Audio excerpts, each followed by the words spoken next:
On est au 28 avril, on est sur une parcelle de Nemo, hein, une parcelle qui a eu 2 irrigations, et donc on va voir un petit peu les problématiques actuelles qu'on peut avoir sur le blé, notamment donc, un point sur les stades, un petit point sur les maladies.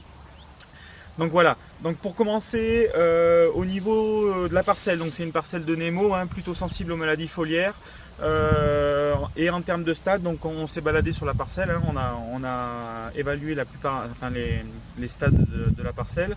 On est sur comment dire, la dernière feuille étalée est en train de sortir, enfin la dernière feuille est en train de sortir.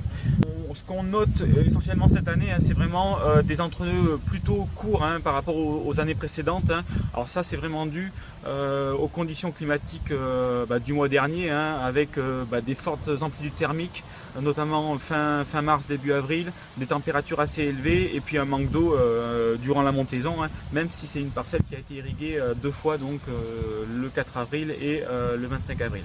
Qu'en est-il au niveau des maladies, hein? Alors au vu des conditions climatiques très sèches actuelles, hein, on n'a aucun développement de maladie en fait, hein, à ce stade là, hein.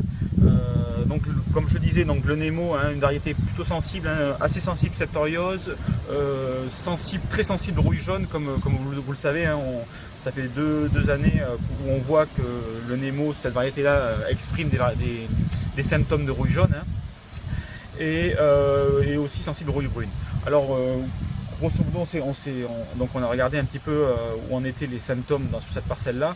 Donc on a très peu de taches de septoriose, hein, sur les étages foliaires à bas, qui sont à peine décelables, hein, aucun foyer de rouille jaune et pas de pustules de rouille brune. Alors vraiment le fait qu'on n'ait pas de septoriose actuellement sur la plupart des parcelles en Alsace, hein, c'est le fait vraiment qu'on n'a pas eu d'eau, on n'a pas eu de pluviométrie qui a permis de faire monter la maladie étage foliaire par étage foliaire, hein. Donc du coup sans eau, la maladie reste cantonnée, on va dire, très très bas et se développe très peu. Les rouilles, on va dire, c'est un peu le même système, hein. Quand on n'a pas d'eau libre sur la feuille, il ne peut pas avoir de contamination en fait, hein, il ne peut pas avoir de développement du champignon.